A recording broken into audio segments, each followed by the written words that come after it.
Welcome back. We're reviewing the season so far, heading into the latest international break. Focusing on the top four now. Chelsea are the current league leaders by the 1 point, 16 points to their name after 7 games, losing just the 1. Liverpool are the only unbeaten side in the Premier League, 15 points from 7 and 3 draws and 4 wins, followed by Manchester City, then Manchester United, not forgetting the likes of Everton. And the most surprisingly of all, Brighton are up there. And they're also on 14 points. Well, let's go from the top and then work our way through Merseyside and then the 2 Manchester clubs. Let's start with Chelsea, 16 points from 7 games. And considering that they've played trips to Arsenal, Tottenham and Liverpool, how encouraged should they be from their start then? Yeah, they're not going to go down. That's for certain. No. I think he's done a fantastic job since he's been there, hasn't he? And he's understood the Premier League. And I think he's got the respect to that group of players, which I think is always going to be difficult. And, you know, I think he's learning with every game about the Premier League. And he knows that I think that the teams that are up there around him are big threats.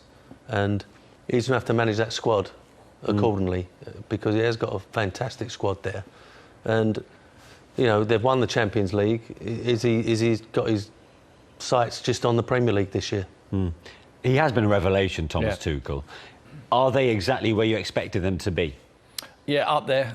Certainly with Romelu Lukaku going in there, you know, he's proven in the Premier League, scores a lot of goals. I thought it was the last piece of the jigsaw, what they needed. I mean, forward areas, they're absolutely spoilt for choice. The only thing I would say is that I think their confidence took a big dent when Man City went and gave them a clinic, footballing lesson. Squeezed the life out of them. Couldn't allow them to pass the ball to Lukaku, stopped it at source and kept the ball off them for large periods. I think Pep really put a dent in their confidence. I think when you look from the dressing room in, and I'm always conscious of this, of how you're perceived as a manager by your team, and I think that the players would have looked at him and thought, we're not really that brave then, are we? We're not really capable, because they were very pragmatic in that game. And they did a job on Man City the last couple of seasons. Of course. Certainly. They won the last 3 meetings. And the Champions League final. But I think this game was a real game of intent and a marker in the sand for Man City and their players.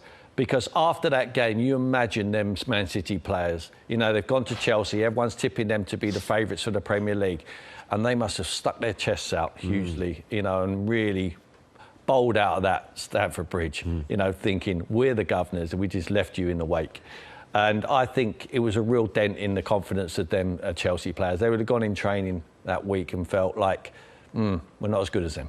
So, to be hypercritical, do we think those defeats to City and then Juve in the Champions League serves as a bit of a timely footnote for Chelsea?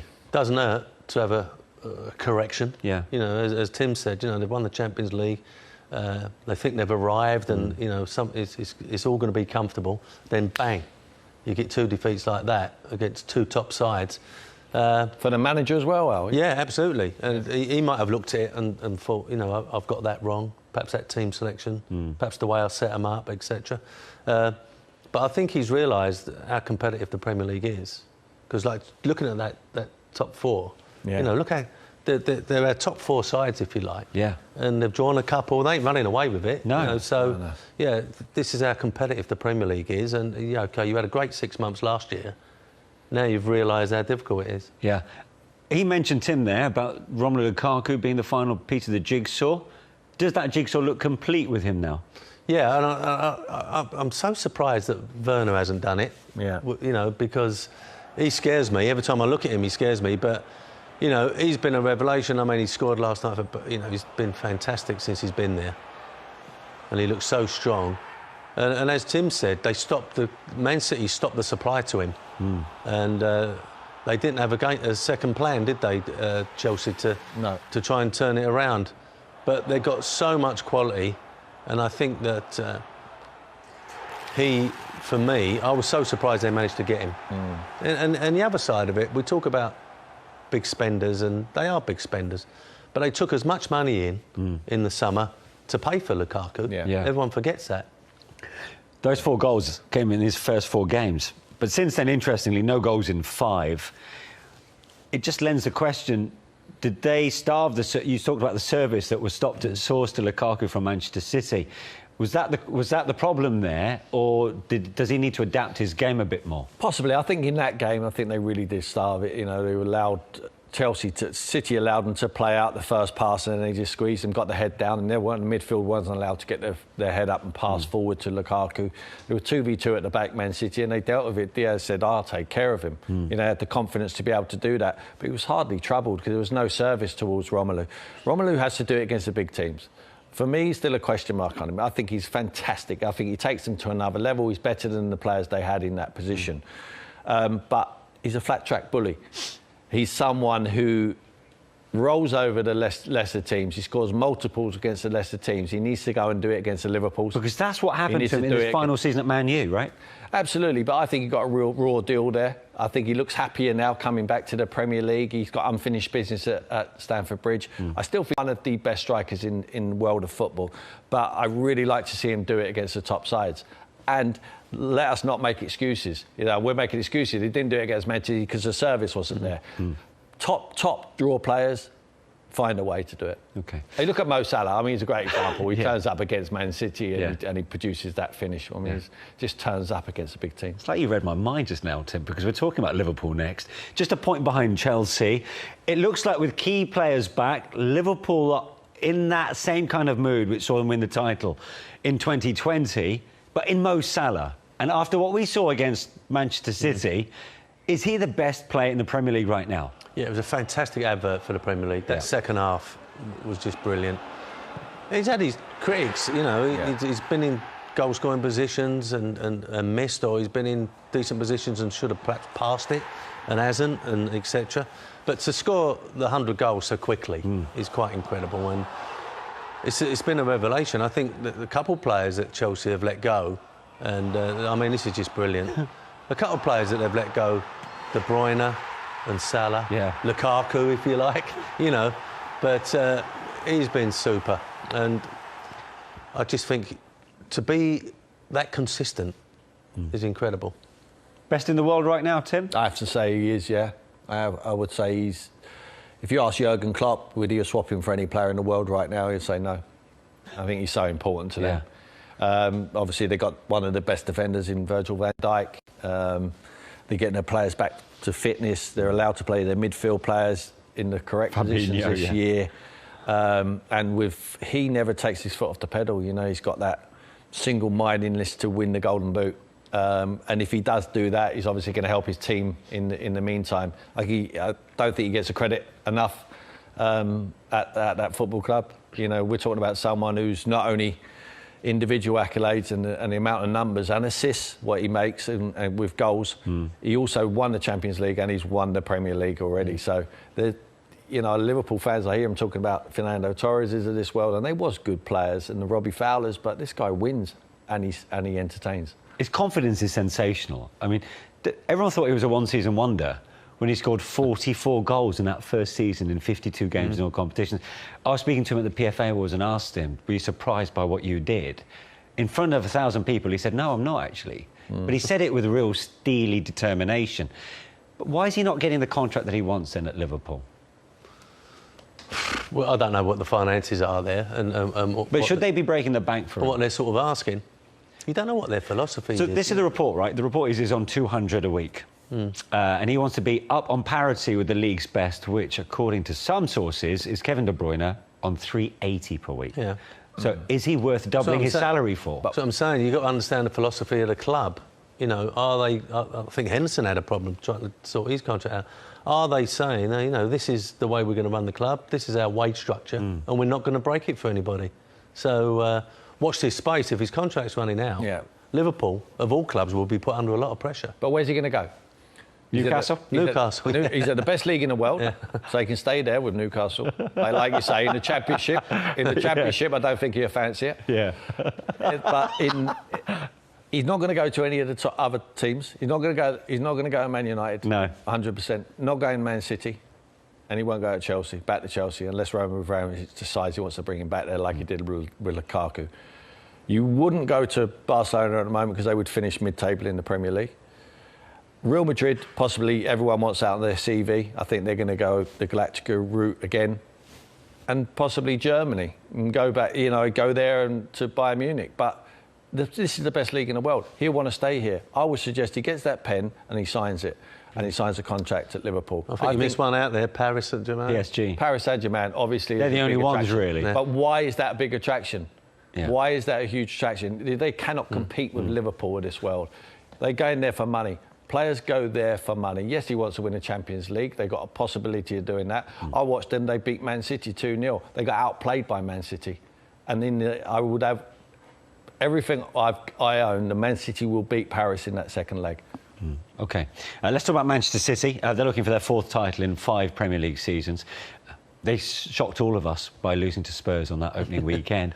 But to say they've responded pretty well since, albeit that 0-0 against Southampton, they've done really well, haven't they? Absolutely. And I think black mark, I could say, is their transfer activity in the summer. OK, I think Grealish is a brilliant player, fantastic player.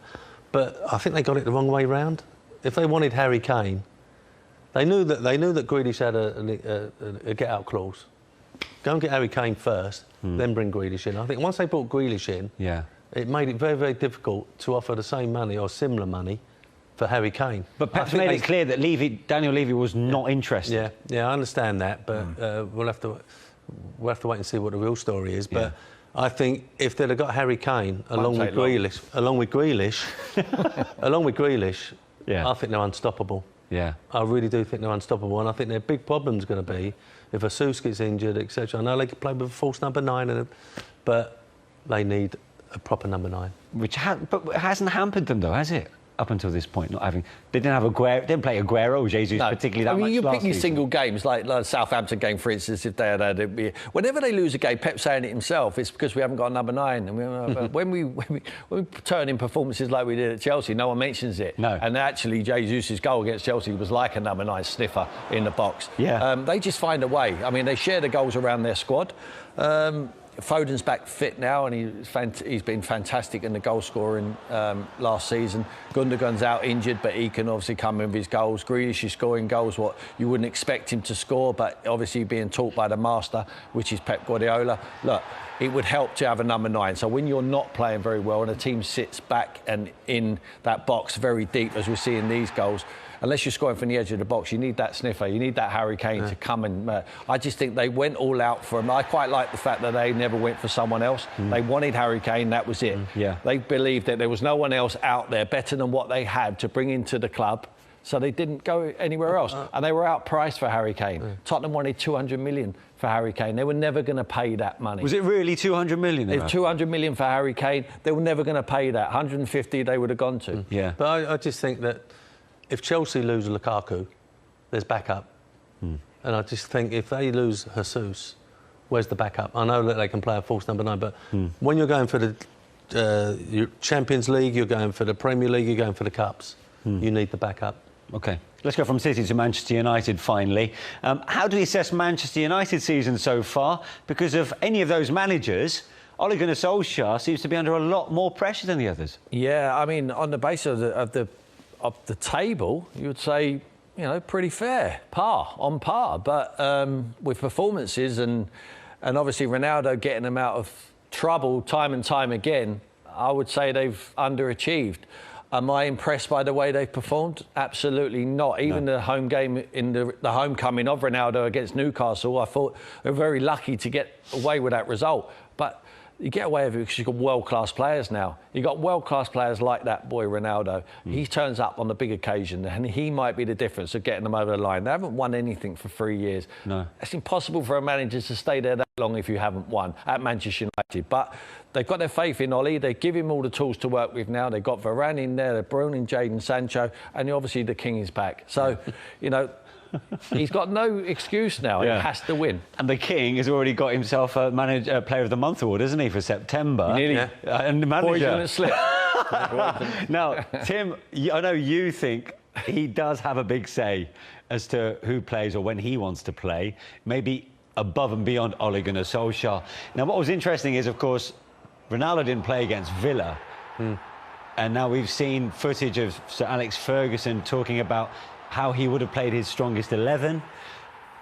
Has that put Solskjaer under unnecessary pressure? I'm with Tim on the pressure is that Man United have got to win something. You know, they're so big. I just think, you know what, you hear managers complain that they haven't got enough players. I think he's got too many. Yeah.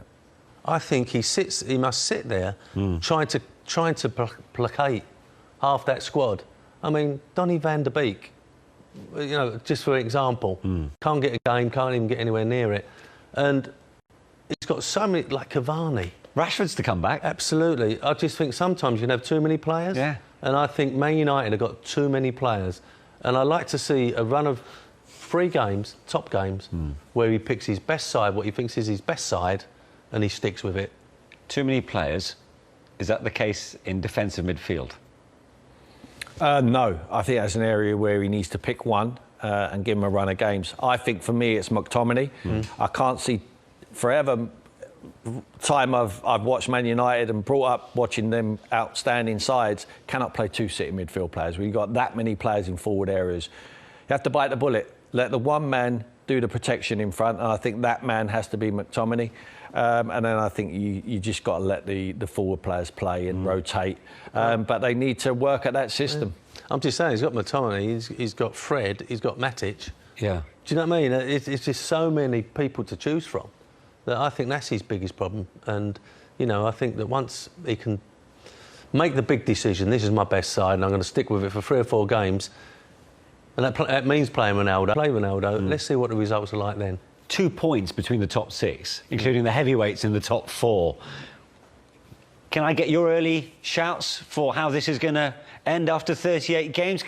What can you read into it so far? I think the top 4 will be the top 4. I'm but not sure which order? In that order, it's really impossible. It's just it's going to go right down to the wire. But I can see Manchester finishing number 1. That's called hedging your bets, by the way. I'm going Man City. You're going Manchester I'm going City. Man City, yeah. I go Man City, Chelsea. Are you? Liverpool. Yeah. And it's funny because we spoke about the bottom 3. You both say Norwich are destined for the drop, but you both think the likes of Burnley and Southampton are going to escape from it. So who is going to go down? There's going to be a surprise. There's going to be a surprise dropping into that. Do you? Yeah. Can you name one? No, I'm just saying someone that we're not even thinking about will drop into it. Right. So many questions yet to be answered in this Premier League season. And that's it in terms of today's Premier League Daily. My huge thanks to my 2 guests, Alan and Tim. Hope you've enjoyed it.